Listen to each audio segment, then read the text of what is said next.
Esta pequeña presentación está titulada como Empresas Productoras de Comestibles Ultraprocesados en el Mercado de Alimentos y Bebidas en Colombia. Actualmente declaro que no tengo ningún conflicto de interés y que este proyecto fue financiado por la Escuela de Nutrición y Dietética. La necesidad de identificar las empresas productoras de comestibles ultraprocesados nace en la última década en la identificación de cómo estos productos ultraprocesados en países de mediano y bajo ingresos tienen una tasa exponencial en sus ventas y distribución. Esto que se caracteriza por diferentes estrategias. Una es que estas formulaciones industriales altas en grasa saturada, almidones, sal y azúcar tienen características hiperpalatables, pero adicionalmente son de muy bajo costo y tienen estrategias como para, digamos que a nivel de mercado, como que son listas para su consumo, pero adicionalmente tienen una mercadotecnia muy agresiva en diferentes ciclos de vida de interés. Esto está acompañado adicionalmente de tener una alta rentabilidad y una alta disponibilidad debido a que estas empresas o corporaciones, que son las productoras, tienen procesos de inversión tecnológico muy grandes. Y esto hace que tengan un papel o un actor político de gran interés, por lo que se denominan empresas transnacionales o multinacionales y que en su proceso de desarrollo de estos productos desplazan alimentos mínimamente procesados y naturales y homogenizan una dieta nacional. En Colombia, además, estos productos comestibles ultraprocesados tienen ciertas características. Nos vamos a centrar en determinantes comerciales de la salud, que son estrategias de sectores privados que logran o se centran en impulsar estos bienes y servicios que se saben que son perjudiciales para la salud, como estrategias de expansión empresarial, internacionalización del comercio, del capital y crecimiento de la demanda. Por supuesto, esto está sustentado por procesos de urbanización y globalización que permiten que estos bienes y servicios que tienden a tener beneficios negativos tengan estrategias o canales y se conviertan en vectores del daño en la salud pública. Los canales que se han identificado en los determinantes comerciales de la salud tenemos al marketing, a la cadena de suministro, a cabildeo y la ciudadanía corporativa. Canales que tienen resultados muy específicos frente a la salud del consumidor y el ambiente. Esto se debe o se logra tener esta distribución total por diferentes fallas de mercado. Las dos fallas de mercado con más interés en los productos comestibles ultraprocesados son el poder de mercado, que responde a empresas que tienen características de oligopolio o monopolio y que eso permite que tengan un poder en tomas de decisiones políticas y sociales. Pero adicionalmente, que tengan unas externalidades negativas que no se están cubriendo, debido a que el costo real de esos productos comestibles ultraprocesados no responde a la carga social y de salud que está generando el consumo de estos productos comestibles ultraprocesados y su distribución. Y esto se debe a diferentes estrategias y prácticas corporativas que realmente constituyen un riesgo a nivel de salud y bienestar público. Frente a las prácticas corporativas, hay diferentes definiciones. No vamos a entrar a intervenir en actividad política corporativa porque esto no logra identificar el estudio. Tal vez mis compañeras ya lo van a profundizar, pero sí podemos tener de manera muy panorámica dos prácticas de interés, y son las prácticas comerciales y las prácticas políticas. Estas estrategias que se ven desde afuera como canales que permiten que los vectores, en este caso los productos comestibles ultraprocesados, intervengan y permeen entornos de alimentación saludable. Y esto se debe a que estas corporaciones tienden a tener papeles de interés político y hace que haya una vulneración en los espacios que deben estar centrados en políticas públicas y que favorezcan entornos alimentarios adecuados de alimentos mínimamente procesados y que estén centrados en un derecho a alimentación y a un sistema de justicia y un marco de justicia y equidad del sistema alimentario nacional. Y es por esto que en la tendencia internacional de diferentes organizaciones, como la Organización Mundial de la Salud, hace un llamado y un posicionamiento de identificar y caracterizar a estas empresas productoras de comestibles ultraprocesados para que haya una vigilancia y un monitoreo desde la sociedad civil y la academia, para que haya obviamente una protección a estos sistemas alimentarios. Y es por esto que en el desarrollo de la investigación se generan 3 fases. La primera fase fue identificar y caracterizar a estas empresas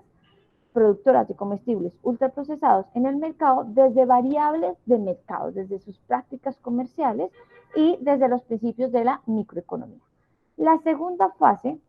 fue un enfoque más cualitativo, en donde se quería analizar las posiciones, los roles, los recursos y las relaciones de estas empresas y el posicionamiento de estas prácticas,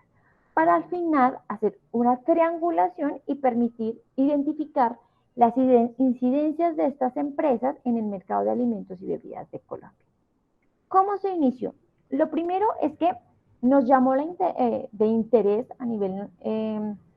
del grupo de investigación y fue los grupos empresariales transnacionales que están constituidos por una alianza internacional de alimentos y bebidas denominada ISBA. Cuando se empezó el rastreo se identificaron estas transnacionales de gran interés, debido a que ellos tienen unos canales de mercado muy agresivos a nivel nacional, global, ya que aprovechan los tratados de libre comercio para expandir su interés individual. En el momento de la caracterización se plantearon variables que respondían a principios de la microeconomía, como empleo, exportación, productividad, crecimiento comercial frente al año anterior, si cotizaban o no en bolsa, número de plantas productoras a nivel nacional o internacional y tendencias del mercado, principalmente en reformulación de productos ultraprocesados. En ese desarrollo se encontraron y se hicieron unos criterios de inclusión y de exclusión muy claros. Lo primero es que nosotros no estamos hablando ni de pequeñas ni de grandes productores, de pequeñas ni medianas productoras de alimentos,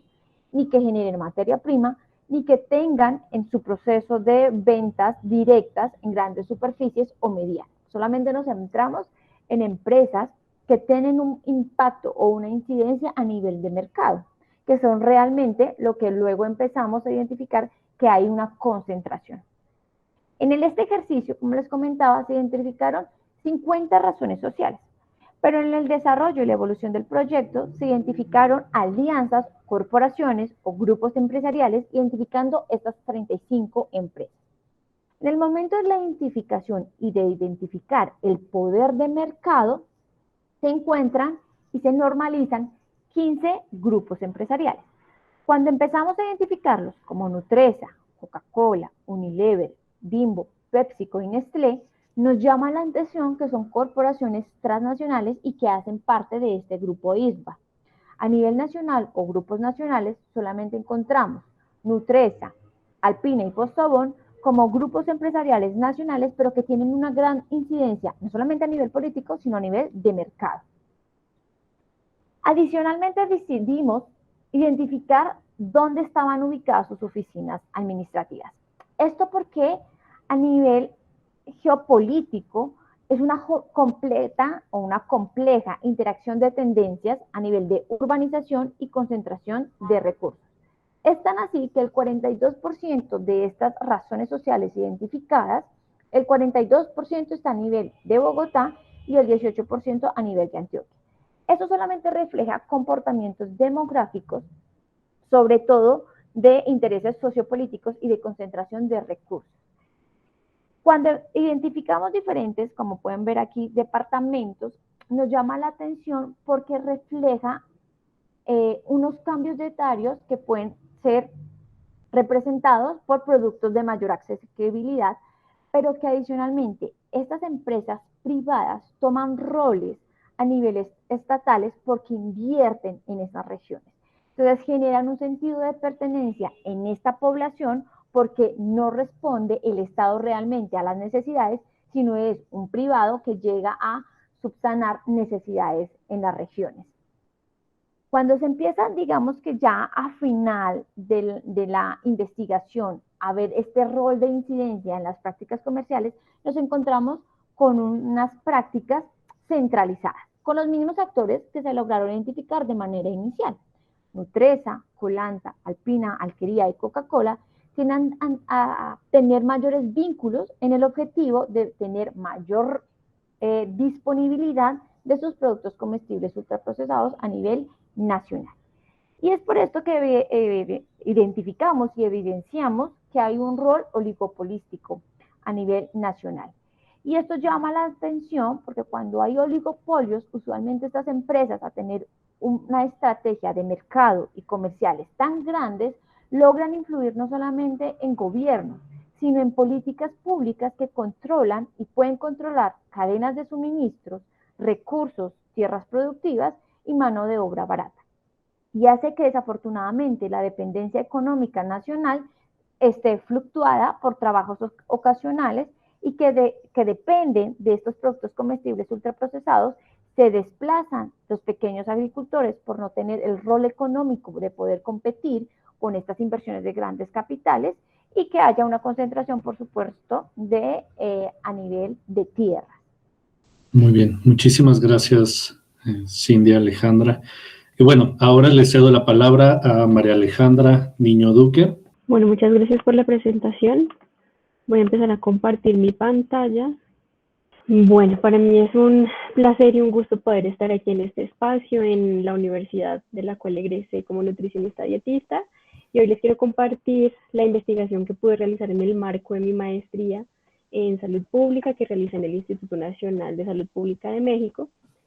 Y para este proyecto pues conté con la asesoría tanto del maestro Cristian Paul Torres como del maestro Emanuel Orozco y la doctora Liana María Pérez, que también nos acompañan en el foro de hoy. La investigación se titula Análisis de los incentivos otorgados por la industria alimentaria a actores políticos en Colombia como manifestación de su actividad política corporativa. Yo declaro que esta investigación es libre de conflictos de interés, fue completamente autofinanciada, conté con el apoyo de CONACYT para desarrollar mi maestría, en la cual se hizo la investigación, y también estoy adscrita al Código Nutricia como profesional de la salud para una nutrición academia libre de conflictos de interés. Esto va a ser el contenido de la presentación que voy a mostrarles hoy muy brevemente, y para iniciar, pues quiero comentarles que los incentivos son la promesa de compensación por realizar una acción deseada por quien concede el estímulo. Es una forma de recompensa que abarca tanto aspectos financieros como no financieros, y estos incentivos tienen la capacidad de modificar conductas y pueden ser mecanismos que generen reciprocidad entre los actores involucrados en esos incentivos, llámense personas o instituciones. El otorgamiento de incentivos se considera como tal, como una práctica de actividad política corporativa, y debido a que la industria de alimentos, entre otras industrias, tiene una gran capacidad para influir en procesos tanto nacionales como a nivel global, ha tomado como una creciente interés no solo en la academia, sino en diferentes sectores sociales que estudian cómo interfiere o cómo influye la industria alimentaria en diferentes procesos políticos, sociales y económicos. En Colombia se ha logrado estudiar que la industria alimentaria como tal es un actor que es destacado e influyente, es muy cercano al gobierno y a los medios de comunicación, y ya se ha comprobado que ha participado directamente en los procesos de formulación de políticas públicas. Bueno, para hablar de actividad política corporativa es importante mencionar que estamos haciendo referencia a una vasta literatura que pertenece a su vez a un tema relacionado con los determinantes comerciales de la salud, que se refieren a la influencia negativa que tienen las corporaciones sobre la salud de las poblaciones. La actividad política corporativa como tal hace referencia a estos intentos corporativos que buscan dar forma o influir, ya sea directa o indirectamente, en los procesos de política o de opinión pública, y existe un modelo para analizar esta actividad política corporativa propuesto por la red Informas, por sus siglas en inglés, que nos propone categorizar esas prácticas o esas estrategias en dos principales, en estrategias que son discursivas o que se basan en argumentos, y en estrategias instrumentales o que se basan en acciones específicas. Dentro de estas estrategias instrumentales o basadas en acción está la participación e influencia directa en las políticas, y en este tipo de estrategias se insertan las actividades o la estrategia de otorgamiento de incentivos, que básicamente hace referencia a proveer financiamiento, regalos y otros estímulos a actores políticos, partidos políticos y tomadores de decisiones en general. En nuestro estudio nosotros propusimos analizar los incentivos con una visión o una mirada política propuesta por Deborah Stone, quien dice que podemos estudiar a los incentivos como un sistema compuesto por tres partes. ¿Quién da el incentivo? ¿Quién lo recibe? Y el incentivo en sí mismo. ¿Quién da el incentivo para nuestro caso? Para nuestro estudio fueron las organizaciones del sector empresarial que se encargan tanto de la producción como del envasado, distribución y comercialización de productos comestibles ultraprocesados y bebidas azucaradas o endulzadas.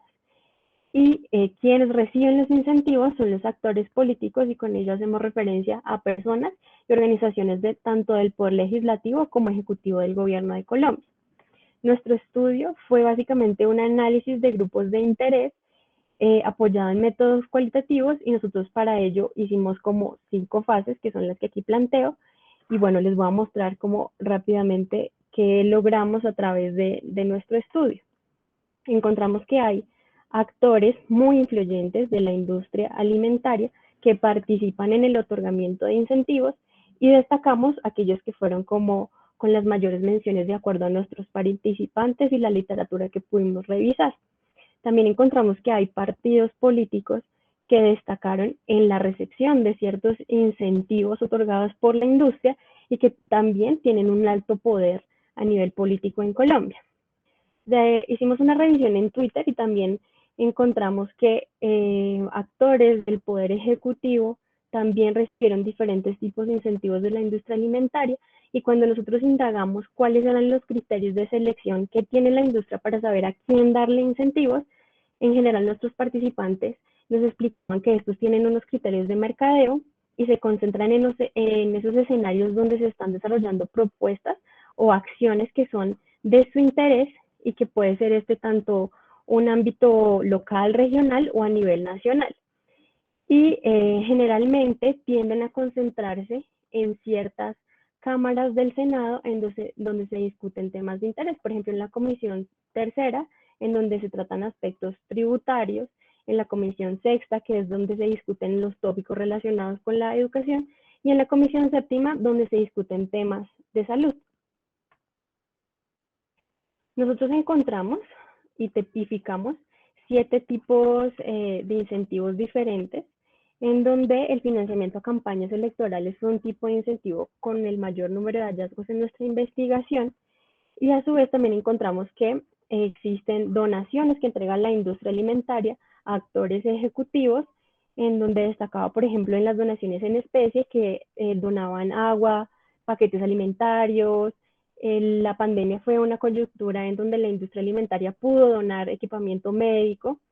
y pues también fue un hallazgo muy interesante encontrar que dentro de estas donaciones se encontraban o primaban los productos comestibles ultraprocesados y bebidas azucaradas que pertenecían a sus marcas. Encontramos también que hacen donaciones económicas o transferencias monetarias a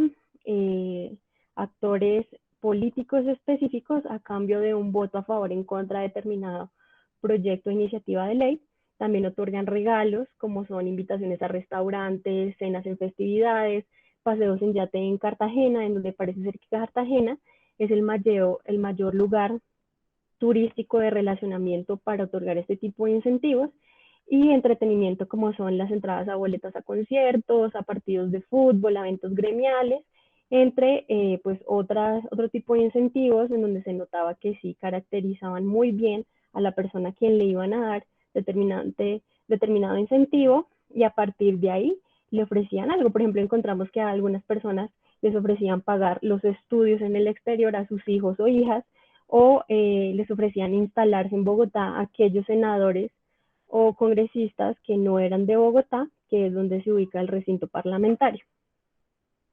Respecto a cómo se acercan la industria para otorgar esos incentivos, fue notorio que realizan mucho lobby o cabildeo a través de empresas o de personas dedicadas al relacionamiento público, que se presentan como dependencias de comunicación estratégica o firmas de abogados o consultoras. Nos explicaban nuestros participantes que seguían mucho por el monitor empresarial de reputación corporativa, que es un tipo de herramienta que mide la reputación de las empresas que operan en el país, tanto del punto de vista de la opinión pública como de las propias organizaciones. Y aquellos que tengan un mejor ranking en este monitor son las empresas que lideran como ese cabildeo de acercamiento a los actores políticos. También está el fenómeno de puertas giratorias, que es donde funcionarios públicos pasan a empresas privadas, incluso asociaciones de lobistas o viceversa, por medio del cual la industria pues, puede conocer cuáles son las dinámicas y tiempos y reglas de operación en general de los recintos legislativos, y con ese conocimiento pues ya saben cómo y en qué momento acercarse a los tomadores de decisiones. Respecto a cómo se transfieren los incentivos, generalmente suelen hacerse a través de terceros, y es un tipo de mecanismo que es poco visible para aquellos que están fuera del otorgamiento de los incentivos. Como les mencionaba, la pandemia ha sido una coyuntura importante en donde la industria ha encontrado la oportunidad para otorgar una gran gama de incentivos. Ellos han tenido incluso la oportunidad de donar y hacer campañas de la mano del gobierno, mostrándose como parte de la solución a la contingencia que se ha generado por esta situación. Las campañas electorales, por supuesto, que han sido un momento también importante para que la industria se acerque a hacer financiamiento a las campañas de diferentes actores políticos, y las actividades de incentivos, el otorgamiento de incentivos suelen ser mucho más fuertes cuando hay procesos de formulación o de discusión de proyectos de ley que están relacionados con la alimentación y nutrición poblacional. La finalidad de estos incentivos suele ser, según lo que nos refieren nuestros participantes, pues favorecer intereses económicos, generar una defensa pública de los intereses corporativos de las industrias donantes, y esto también se ve reflejado en una interferencia, en una dilatación, en un retraso de estos proyectos de ley o iniciativas relacionadas con la alimentación y nutrición. Al preguntar sobre el riesgo de influencia, nuestros participantes comentan que esto hace que la balanza entre lo económico y el interés público se desequilibre y que siempre esté a favor los intereses netamente económicos de las industrias, y esto a su vez puede generar un conflicto de interés en las personas involucradas, ya que generalmente quienes reciben incentivos desvían sus intereses para favorecer unos intereses particulares de estos grupos, de estas empresas económicas o de la industria alimentaria en sí, que es lo que nos interesa. Sabemos que la industria alimentaria otorga incentivos a actores políticos, y esto genera una influencia política que tiene unas repercusiones en la salud pública de Colombia, y nosotros hemos encontrado que el caso colombiano es similar al expresidente de México, quien fue muy cercano a Coca-Cola FEMSA, el expresidente Fox, cuya campaña electoral se comprobó que recibió dineros de esta compañía, y como consecuencia su mandato tuvo una gran influencia de esta corporación. Generalmente la industria alimentaria reconoce el poder que tienen los incentivos para recibir favores a cambio, y también se utilizan como unos elementos para consolidar relaciones a largo plazo. Y es destacable que las industrias que están involucradas en el otorgamiento de incentivos en Colombia pertenecen principalmente al ámbito nacional, a diferencia de otros países donde se ha podido estudiar la actividad política corporativa, en donde destacan empresas transnacionales. Y pues a pesar de que en Colombia está regulada el tema de las puertas giratorias y otras interacciones entre industrias o intereses privados con intereses públicos, hemos encontrado en nuestro estudio que la industria aprovecha esas vías de esos vacíos regulatorios para tener ciertas interacciones y lograr que se favorezcan sus intereses corporativos. Y nosotros podemos concluir que efectivamente existe la entrega, el otorgamiento de incentivos entre la industria alimentaria y los actores políticos, y esto genera un intercambio de favores y una reciprocidad entre ellos, y es factible estudiar este tema en Colombia, de saber su direccionalidad y los efectos que tiene en la arena política. Gracias a nuestro estudio, nosotros podemos incluso aportar a la literatura que ya existe de actividad política corporativa y robustecer este marco que anteriormente les mostré, porque logramos identificar y tipificar 7 tipos de incentivos diferentes y asimismo esclarecer un poco cómo son esos mecanismos de otorgamiento. Pues nada, les agradezco muchísimo la atención y estaré muy atenta a sus dudas y preguntas al final del foro. Ok, muchísimas gracias, Ale. Y bueno, ahora le cedo la palabra a la maestra Paula Andrea Cárdenas Torres.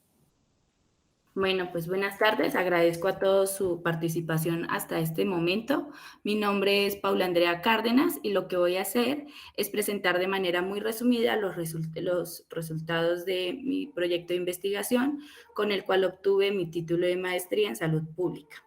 El proyecto de investigación tuvo como título el análisis de la factibilidad política para implementar impuestos a bebidas azucaradas en Colombia. Antes de iniciar, quiero declarar que esta investigación se encuentra libre de conflicto de interés, dado que su alcance fue generar evidencia científica, tanto para la academia como para tomadores de decisión, y sus fuentes de financiamiento fueron los fondos de la beca que se otorgan a los programas nacionales de posgrados de alta calidad de CONACYT México. Como antecedentes, entonces tenemos que en el mundo, 74 países miembros de la Organización de las Naciones Unidas tienen impuestos selectivos a las bebidas azucaradas. Para la región de las Américas, 21 países miembros de la OPS y 7 ciudades de Estados Unidos cuentan con algún tipo de política fiscal dirigida a desincentivar el consumo de este tipo de productos. En el caso de Colombia, la iniciativa de un impuesto del 20% sobre el valor neto de las bebidas azucaradas se ha presentado en 3 ocasiones ante el Congreso, sin tener éxito en ninguna de ellas, dado la interferencia de la industria en los procesos políticos del país, entendiendo interferencia de la industria como el uso de ciertas estrategias para impedir que el gobierno adopte políticas que vayan dirigidas a la protección de la salud de la población, ya que estas políticas pueden afectar los intereses individuales y comerciales de la industria. A pesar de que el consumo de bebidas azucaradas en Colombia se encuentra entre los 5 más altos de América Latina y que su preferencia de consumo ha aumentado ante el agua pura en la población joven.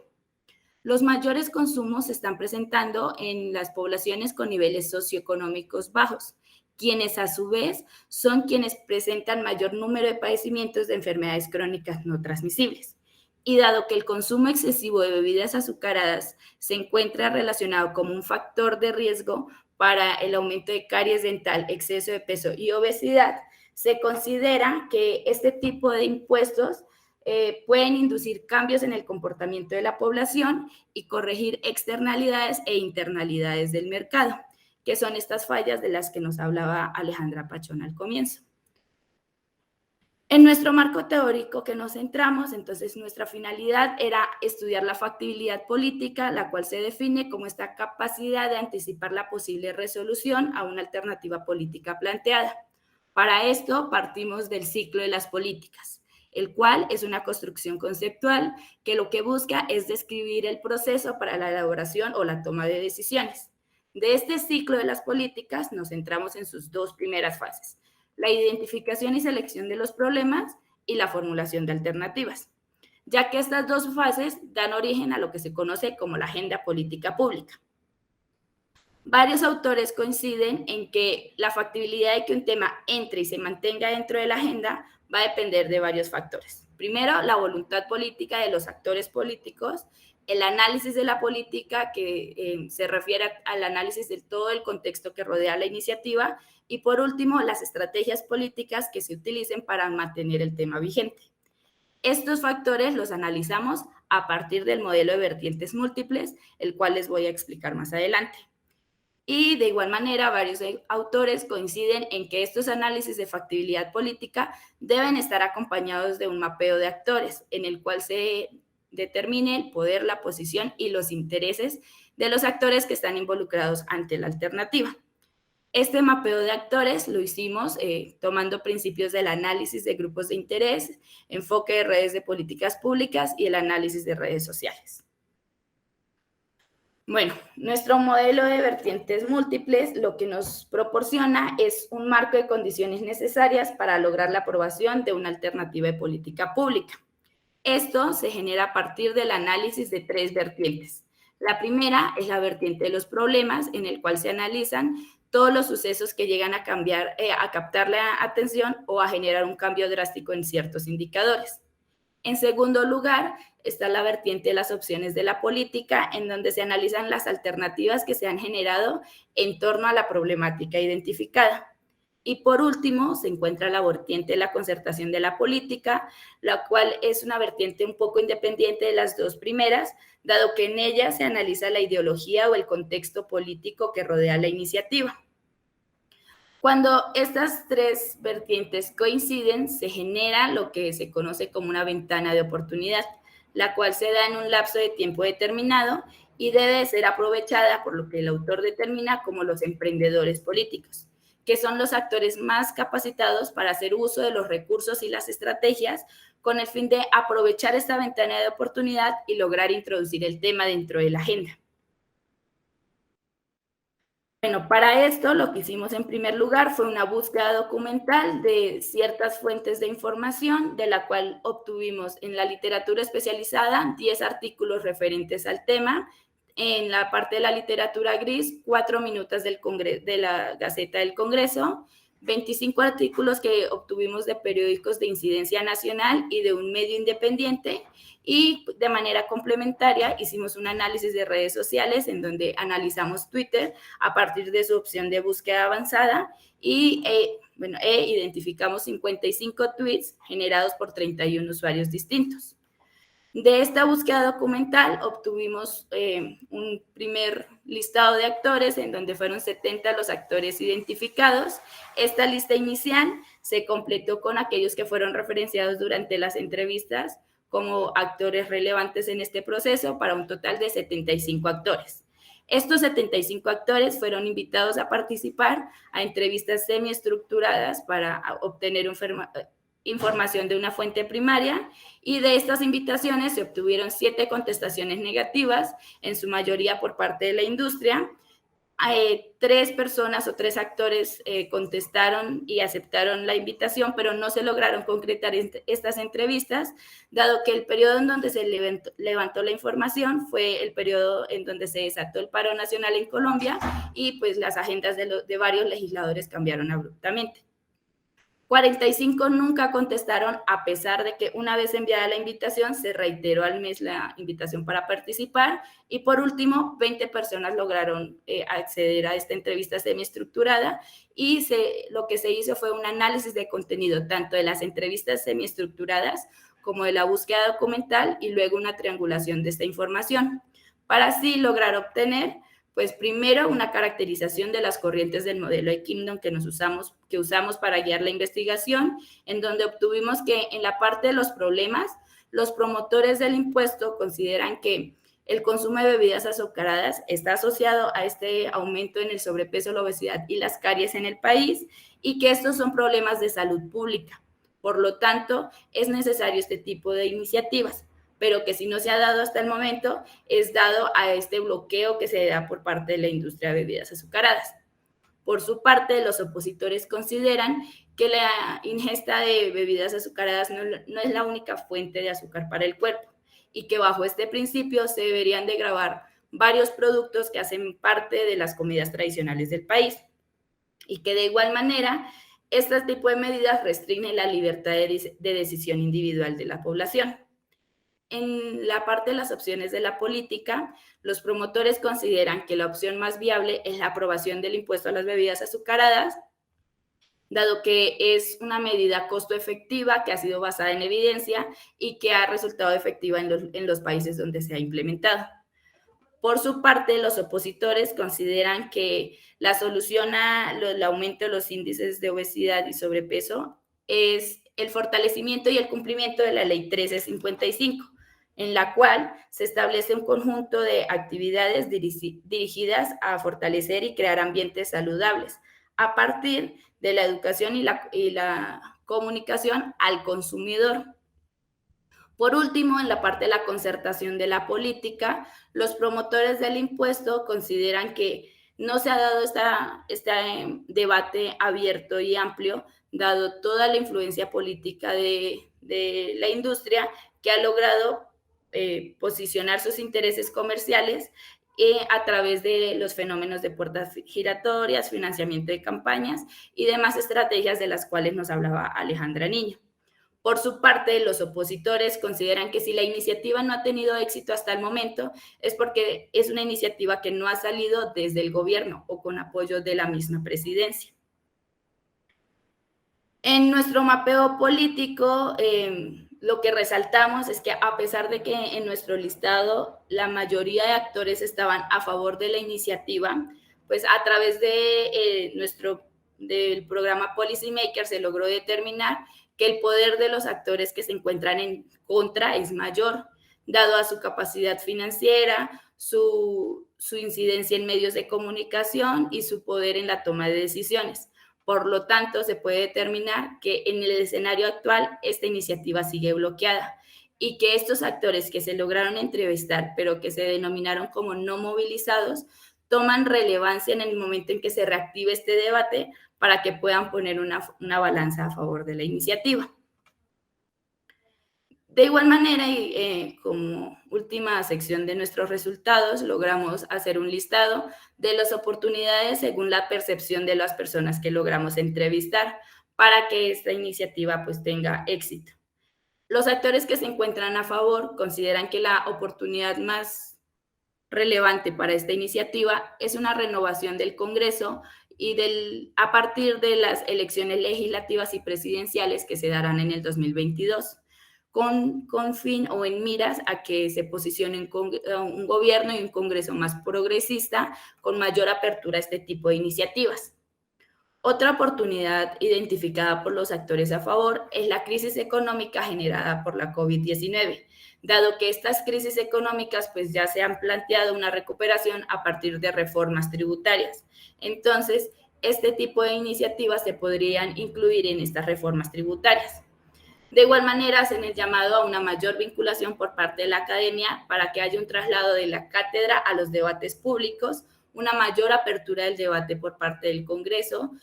y la creación de alianzas y coaliciones organizadas con funciones específicas entre los actores que se encuentren a favor, con el fin de sumar fuerzas. Por último, la búsqueda de la regulación del lobby, dado que el cabildeo en este tipo de iniciativas ha sido muy fuerte, y la generación de espacios de intercambio con experiencias a nivel global para aprender lecciones de otros países donde han logrado la implementación de este tipo de medidas. Por su parte, los actores que no apoyan el impuesto a bebidas azucaradas consideran que lo más viable es que exista una autorregulación por parte de la industria a partir de un etiquetado naranja, donde no se castigue al productor, sino se etiquete con un logo naranja aquellos productos que cumplan con ciertos estándares de calidad. Y que si se quiere un éxito en este tipo de iniciativas, las iniciativas deben nacer o proponerse desde el gobierno en un consenso con la industria y con los partidos tradicionales, dado que son los que tienen mayor influencia en el Congreso. Esta discrepancia que encontramos entre la definición del impuesto, su efectividad y su uso ha sido un argumento central en los debates de otros países, como es el caso de México y Chile, en los cuales, a pesar de contar con un impuesto a bebidas azucaradas, no se cumple con la recomendación de la Organización Mundial de la Salud de que sea el mínimo el 20% para lograr un impacto en la disminución de su consumo. De igual manera,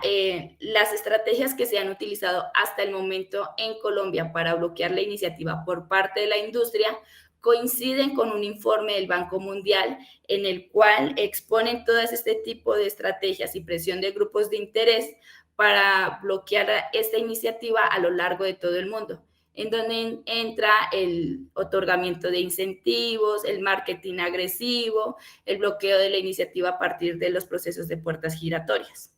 que son procesos o que son estrategias que están ya documentadas en el país.